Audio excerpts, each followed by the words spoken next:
एउटा टोली हिँड्यो हैन। अब हाम्रो टोली माथि आउनु न हौ। त्यो छतमा बसेर जाँदैछौँ। यो चेतन भाइ, म अब यहाँको यो हाम्रो भाइको नाम थाहा भएन, दुर्गा भाइ। हामी चाहिँ यो छतमा बसेर जाँदैछौँ। यो भुसालको कोटा जाँदैछौँ अहिले, भुसालकोट हामी जाँदैछौँ।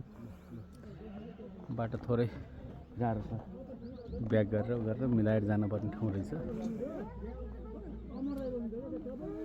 सबै भुसालहरू यहाँ त लेखिन्छ त्यो भुसाल हो, तलतिर तल जान्छन्। अब तपाईँ उहाँदेखि यस्तो चौके बाटो आउनु, त्यहाँ भन्दा माथि भुसाल अरू भेटिन्न। यो त्यो चोकदेखि माथि सबै भुसाल अरू भेटिँदैन।